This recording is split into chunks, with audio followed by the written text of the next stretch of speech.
நம்பினால் நம்புங்கள், மர்மத்தின் மறுபக்கத்திற்கு உங்களை வரவேற்கிறோம். பேய் கதைகளுக்கும் புளிய மரங்களுக்கும் எப்போதுமே ஒரு நெருங்கிய தொடர்பு உண்டு.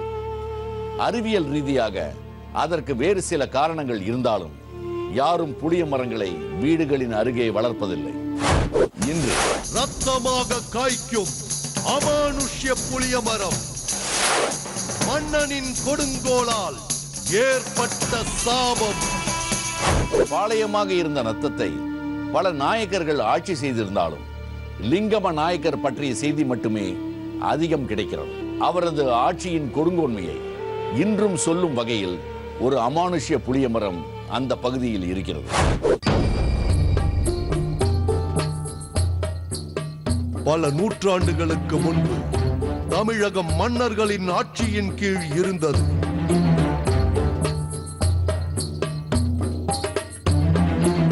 பெருநில மன்னர்கள், குறுநில மன்னர்கள் என நீளும் பட்டியலில் சில மன்னர்களே வரலாற்றில் நிலைத்திருக்கிறார்கள். இன்றும் மன்னர்களின் ஆட்சி பற்றியும் அவர்களின் வாழ்வியல் பற்றியுமான சுவடுகளை எடுத்துரைக்கும் இடங்கள் காண கிடக்கின்றன. திண்டுக்கல் மாவட்டத்தின் நத்தம் பகுதியிலும் மன்னராட்சிக்கான சுவடுகள் இருக்கவே செய்கின்றன.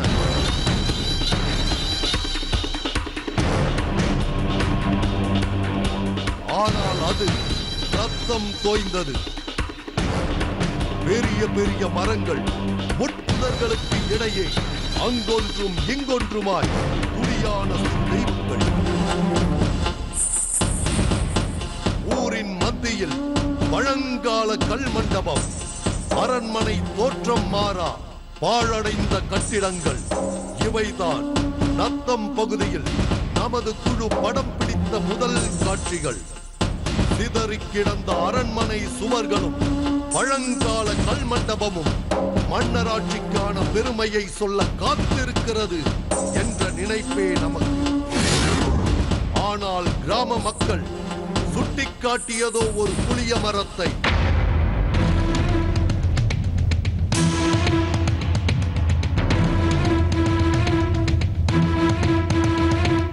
என்ன வினோதம்! ஒரு புளிய மரம் மன்னரை பற்றிய வரலாற்றை தாங்கி நிற்கிறதா? ஆச்சரியத்தோடு படம் பிடிக்க நமது கேமராவை திருப்பிய போது கிராம இளைஞர்களும் சிறுவர்களும் மரத்திற்கு அருகே விளையாடிக் கொண்டிருந்தனர். தூரத்தில் நின்று பார்த்தாலும் அருகில் சென்று பார்த்தாலும் ஏதோ ஒரு பயம் மீறிடவே செய்யும் அளவிற்கே இருந்தது புளிய மரம்.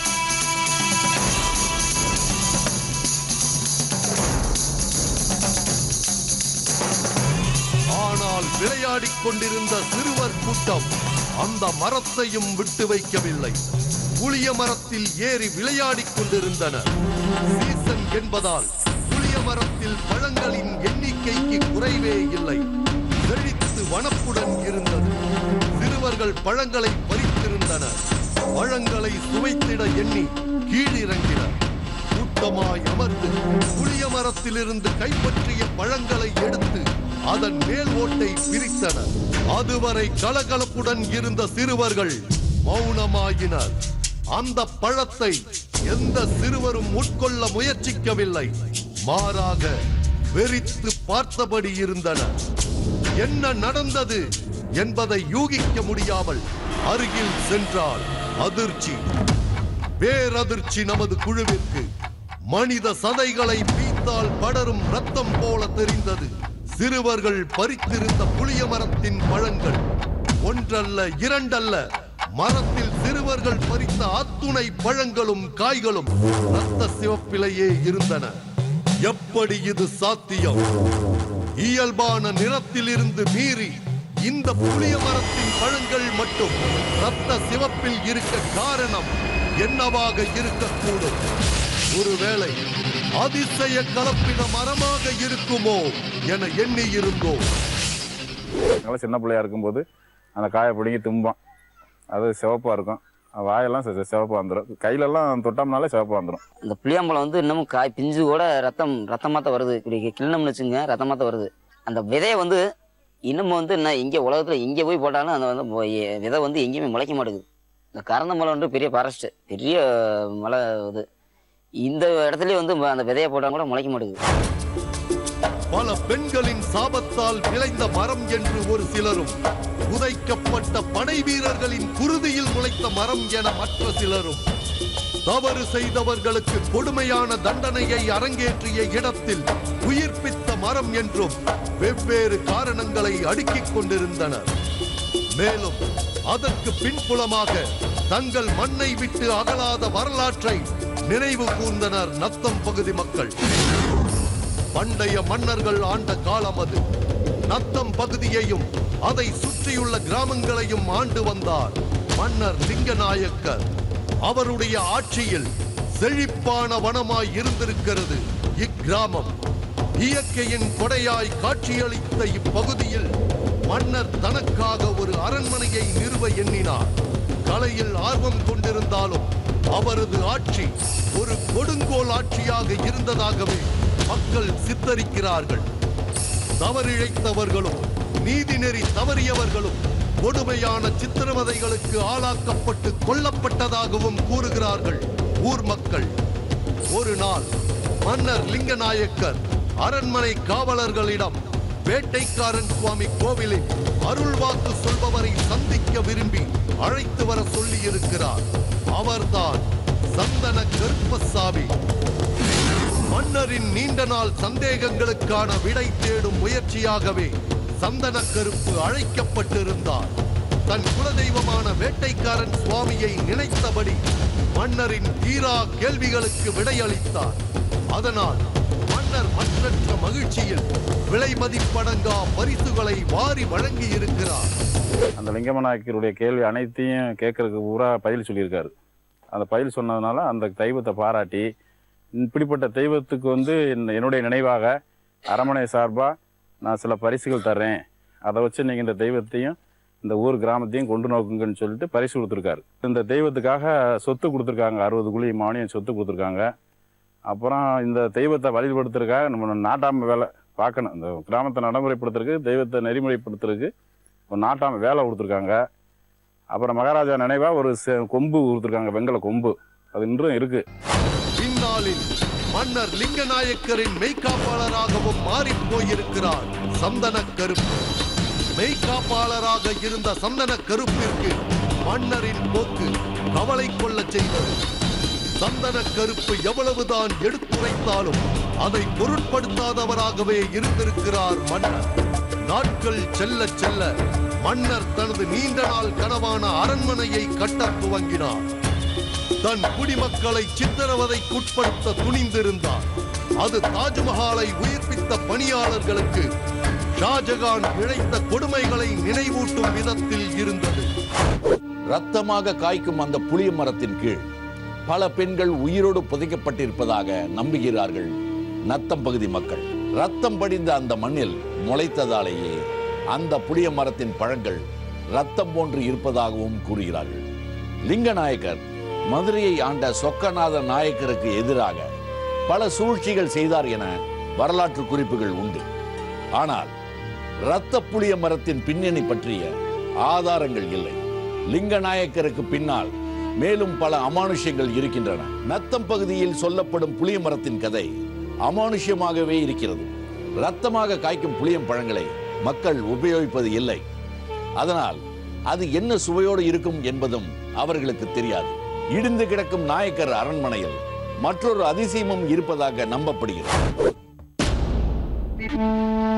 மன்னர் லிங்கநாயக்கர் ஒரு கொடுங்கோல் ஆட்சி செலுத்தியவனாக நத்தம் பகுதி மக்களின் மனதில் பதிந்திருக்கிறார். தன் மக்களில் யாரேனும் தவறுகள் செய்திருந்தால் அவர்களுக்கு மன்னிப்பு வழங்காமல் ஒன்று புதைத்திருக்கிறார். அவர் காலத்திற்கு பிறகு குற்றவாளிகளை புதைத்த இடத்தில் முளைத்திருந்தது புளிய மரம். அதுவே தற்போது ரத்த நிற புளியம் பழங்களை வழங்கி வருகிறது என ஊர் மக்களில் ஒரு சாரர் நம்புகின்றனர். மன்னர் லிங்கநாயக்கர் எதிரி நாட்டு படை வீரர்களை கொன்று குவித்து புதைத்திருக்கிறார். அந்த இடத்தில் வேரூன்றிய மரம் என்பதாலேயே அது இரத்த புளிய மரமாய் மாறி போயிருக்கிறது என மற்றொரு காரணத்தை முன்வைக்கின்றனர் ஊர் மக்கள். மன்னரின் கொடுங்கோல் ஆட்சிக்கு முடிவு கட்டும் வகையில் மன்னரை வதம் செய்தார் சந்தன கருப்பு. லிங்கம் நாயக்கனை அழிக்கிற சக்தி ஒரே ஆளுக்கு இருந்தது வந்து சந்தன கருப்புக்கு மட்டும்தான். அவரை அழிச்சிட்டு அந்த நாட்டை அவர் பாதுகாக்கவும் தான் இவர் வந்து இப்போ வந்து 18 பட்டிக்குமே வந்து காவல் தெய்வமாக விளங்கிக்கிட்டு இருக்கிறார். போற வழியிலேயே சந்தன கருப்பு அப்படின்னு கும்பிட்டுட்டே பஸ்ஸில் ஆண்டே போயிட்டு கீழே சந்தன கருப்பு நீ என்னை காவல் காக்கணும் அப்படின்னா அது ஏதோ ஒரு ரூபத்தில் எப்படியோ சக்சஸ் ஆகுது.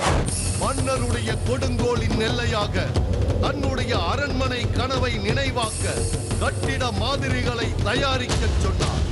அப்போது மன்னருக்கு யோசனை ஒன்று உதித்தது. அரண்மனை கட்டிடம் வலுவாக அமைய வேண்டுமானால் பெண்களின் தாய்ப்பாலை பயன்படுத்தலாம் என்பதுதான் அது. பல ஆயிரம் பெண்கள் மன்னரின் விபரீத எண்ணத்தினால் சித்திரவதைக்குள்ளாக்கப்பட்டனரா? பெண்களோட பாலை வந்து கிட்டி போட்டு கறந்து கடுக்கா இந்த கருப்பட்டி இதெல்லாம் சேர்த்து தான் இந்த அரண்மனையே கட்டப்பட்டதா சொல்லியிருக்காங்க. அப்புறம் வயசுக்கு வந்த பெண்ணுகளை அரண்மனைக்கு வந்துடணும், வந்து கற்பழிச்சிடுறது. இந்த அட்டூழியம் அகந்தம் செஞ்சதுனால அரண்மனை பாலாக அழிஞ்சு போச்சு. பெண்களை வந்து அவ்வளவு தூரம் ஒரு கொடுமைப்படுத்தி ஆண்ட ஒரு அரசனா வந்து அவர் திகழ்ந்து வந்திருக்கு. மன்னரின் இந்த செயலை பொறுக்க முடியாத சந்தன கருப்பு மன்னரை வதம் செய்ததாகவும் அவர் தலையை கொய்த போது புளிய மரத்தில் இரத்த சிதறலுடன் சென்று விழுந்தது தலை. அதன் பின்பாகவே இரத்த புளியம்பழங்களாய் முளைக்கத் தொடங்கியது என கிராம மக்கள் தங்கள் மனதில் பதிந்த வரலாற்றை தெரிவிக்கின்றனர். இன்று ஊரின் எல்லை காவல் தெய்வமாக மாறிப் போயிருக்கிறார் அவர். மன்னரை வதம் செய்வதற்கு உதவிய சந்தன கருப்பின் சகோதரிகளான மாரியம்மனும் காளியம்மனும் தெய்வமாக உருப்பெற்றிருக்கிறார்கள்.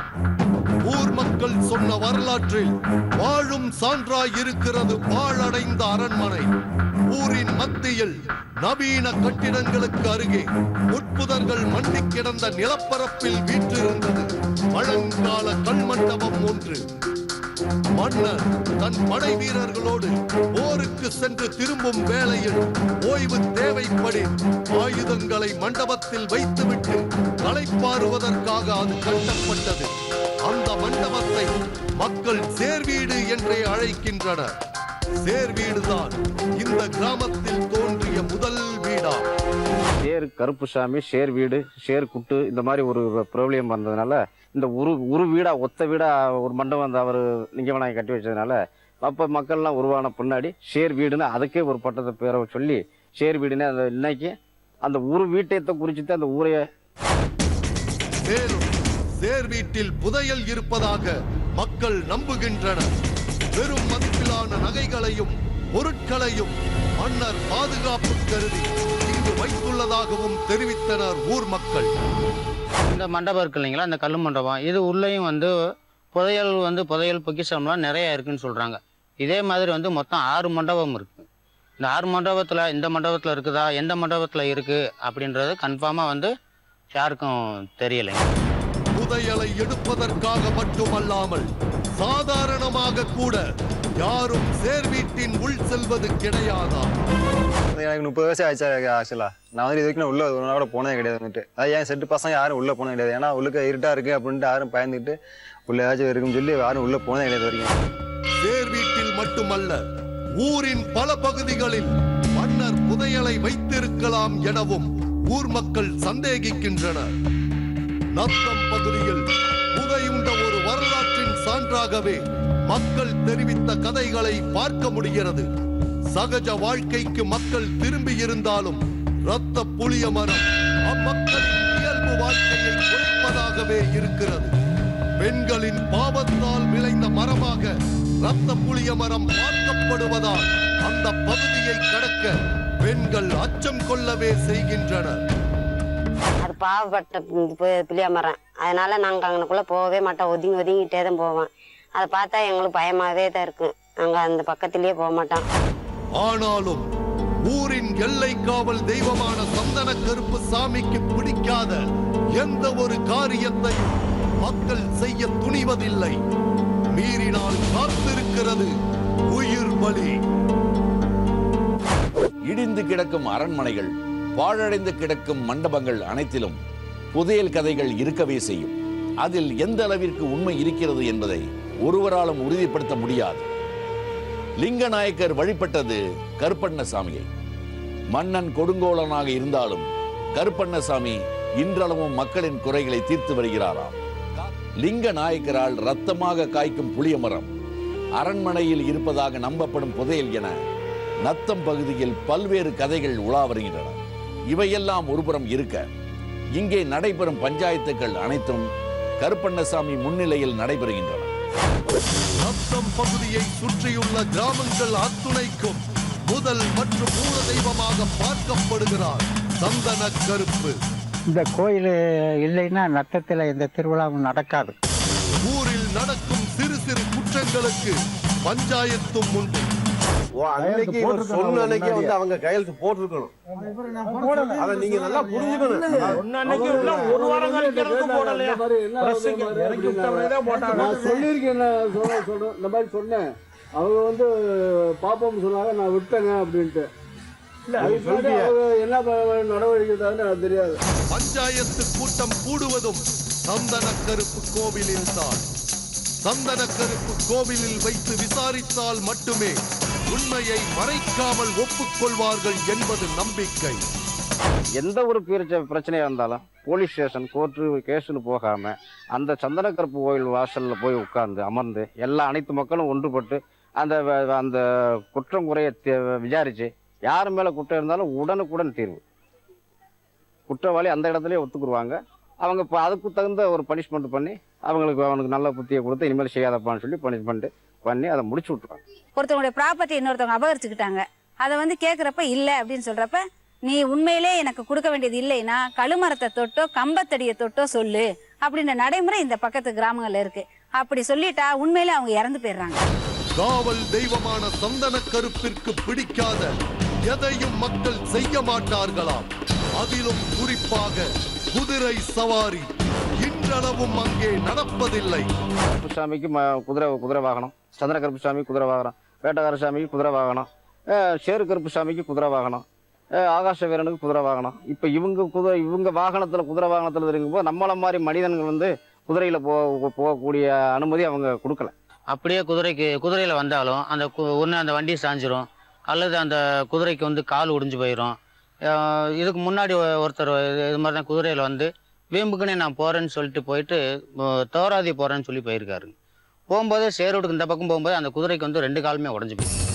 சந்தன கருப்பு கோவிலுக்கு அருகில் வீடுகளை கட்டுவது கிடையாது இக்கிராம மக்கள். இதை அறியாத ஒரு செல்வந்தர் இந்த பகுதியில் வீடு கட்டி குடியேற முனைந்துள்ளார். ஆனால் குடியேற வாய்ப்பில்லாத அளவிற்கு நிகழ்ந்தது ஒரு சம்பவம். பங்கு ஓனர் ஒருத்தர் இருக்காரு. அவருக்கு சொந்தமான இடத்துல அவரே வந்து ஒரு புது வீடு கிட்டத்தட்ட ஒரு 15 லட்சம் ரூபாய் செலவில் நல்ல வீடு கட்டினாரு. கட்டி எல்லா பேடியெல்லாம் அடித்து குடி போக போகிற நேரத்தில், கதவு திறக்கிற நேரத்தில் உள்ள வந்து நல்ல படம் எடுத்து ஆடிக்கிட்டு இருந்திருக்கு. உடனே திருப்பி ஒரு தடவை 2 தடவை இல்லை, அவர் எப்போ வீட்டுக்கு போகிறாரோ அப்பெல்லாம் அந்த பாம்பு வந்து படம் எடுத்து ஆடிட்டு கொண்டு அந்த இடமே வேணாம்னு சொல்லிட்டு அந்த அவ்வளோ பெரிய வீட்டை வந்து அவர் தரமட்டமாக இடிச்சு வெறும் தரமட்டமாக்கிட்டாரு. காவல் தெய்வமான சந்தன கருப்பின் விருப்பமே இன்று ஊர் மக்களின் விருப்பமாய் மாறி போயிருக்கிறது.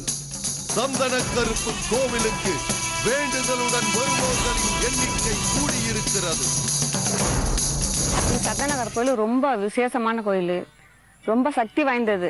என்ன நினைக்கிறோமோ அது அப்படியே நிறைவேறும். எனக்கு உத்தியோகம் கிடைக்கணும், எனக்கு நல்லா படிப்பு வரணும், எனக்கு ஆம்பளை பேர் பிறக்கணும் அப்படின்னு சொல்றதுன்னு சொல்லி நேர்த்தி கடை வச்சு அந்த மணி இதுகள்லாம் அரைச்சி போடும். இன்னைக்கு இந்த எல்லையில வந்து மனம் ரொம்ப நொந்து போய் எப்ப யார் வந்து எந்த கோரிக்கையை வச்சாலும் உடனே அந்த கோரிக்கை சக்சஸ் ஆகும். ஆனாலும் ரத்த புளிய மரத்தை பற்றிய பீதி பலரிடத்திலும் இன்றும் இருக்கவே செய்கிறது.